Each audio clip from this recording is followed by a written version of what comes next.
can this be described as a no-holds-bar or fierce race in the U.S. presidential polls history? We're going to talk about this race to White House on News Night tonight.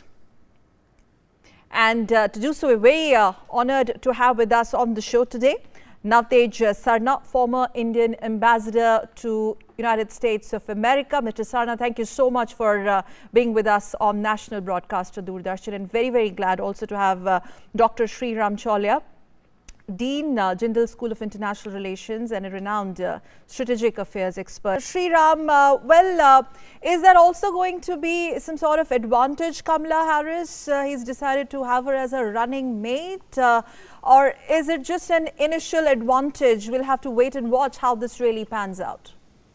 Sakal, it can cut both ways. I mean, Kamala Harris identifies as a black politician.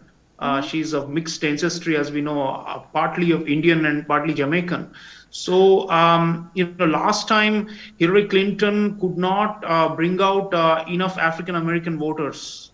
And that was one of the critical reasons she lost to Trump in 2016. So this time the Democrats believe that Kamala Harris will help to rally and mobilize African-American voters. And like Ambassador Sarna is saying, because of the recent, the George Floyd killing and the protests against police brutality and racism and all these things, there is a pretty good chance that these factors, the conjuncture of all these, will bring out more minorities to vote for the Democrats than they had last time.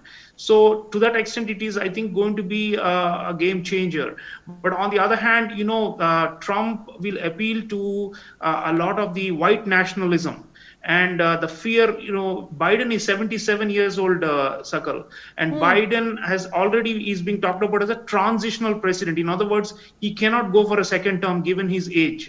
So what they're saying is Kamala Harris is being prepared to ultimately become president after 4 years as vice president. So Trump will play on the fears of a lot of the white majority in America, that do you want a black woman or a woman of color to become president? And do you want Obama 2.0? And we don't want that. So there are all these, identity-based factors and politics. So on one hand, it may be helpful to rally the minorities. On the other hand, it may also repel some of the segments of especially the conservative white voters who traditionally have leaned Republican, especially under Trump. So I think the populism of Trump will be trying to challenge the liberalism or the decency, the politics of decency that Biden and Harris bring to the Sriram, how will then a possible Biden administration, we're looking at both ways, have a different sort of approach with the Modi administration back home?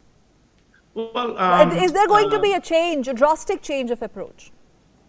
No, I think Biden has reaffirmed a kind of a bipartisan consensus that exists in the U.S. Political system, that India, matters, and that India is very central to, long-term stability and for the future of the Indo-Pacific in particular. So I think the difference will be in the methods, because with Trump, he was far more unilateral in his approach to China.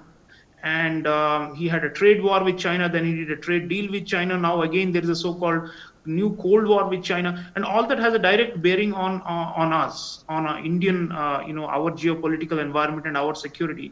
Biden, interestingly, has said that he will stand with India in its region, by which he means Indo-Pacific, and on its borders where it is facing challenges. And what he's referring to? He's referring to the recent standoff we've had with China at the LAC. So in that sense, he's talking about how he can build alliances. So India is going to be part of the idea of some kind of a broader coalition of countries that the US is going to assemble to push back China. So that is a kind of like a traditional liberal approach. Trump was not really looking at India as a counterbalance to China as much in his approach. So I think that's going to be one difference. The other difference, Sakal, is, as Ambassador Sarna was saying, the Democrats tend to emphasize more on multiculturalism and religious harmony and tolerance and those kind of issues. Okay. Obama to some extent was talking about those. But interesting thing about Biden is he said we will have an honest conversation with India, but we will always be friends. That's, in other words, what he's saying is, don't mind some of our moral preaching on some issues. The bedrock is that this is a geostrategically an important relationship. So I think if Biden comes, it's actually easier for us to be able to hold the Chinese in on check. some issues? Let's talk about it. What does he mean? I mean, what moral preaching on what issues? Well, Sakal, when Obama came in 2015, he did a town hall meeting and he said that, religious harmony is important and, democracy, vibrant democracies must always watch out. So some people interpreted it as a snub to India, but actually it was not. In the larger context, wherever the Democrats go, they do this. On the other hand, if you look deeply, Democratic presidencies have also been very close to hardline authoritarian regimes as per the US strategic interests.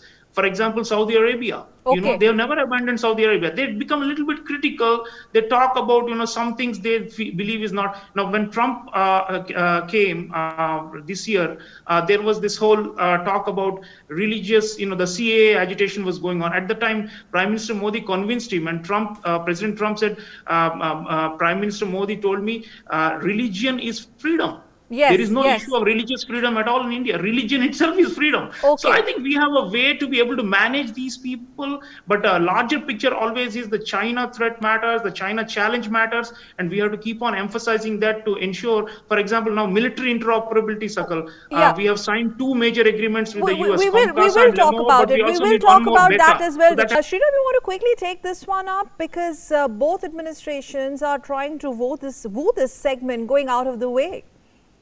Yeah, Sakal, 1.3 million votes can matter when it's a tight race. Right now, it's looking like Biden is winning hands down as per the pollsters.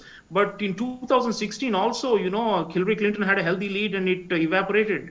And so I think the race is going to tighten as the campaigning goes forward, because there are some aspects on which, Trump is a demagogue and can actually hold the crowds and can potentially sway some independent voters his way. Despite the devastation of the coronavirus, he still has a constituency, and as the gap narrows, I think Indian American voters could be kingmakers in some of the states ambassador is mentioning. So I think they will be able to use this to leverage them. So, for example, after the election, typically US presidents, newly elected presidents, when they pick their cabinet, they and important positions in administrative roles, they look at communities and who voted for me and who gave me big donations. So I think Indian Americans, we feel very proud whenever they are reaching a certain level of pinnacle in terms of the state hierarchy and the establishment. If Kamala Harris makes it, great. If not, if it is a Trump and Pence again, even then you will find some very high level, possibly cabinet level appointments who are of Indian origin. So I think our power is rising and they will be able to lobby better for India's interests there.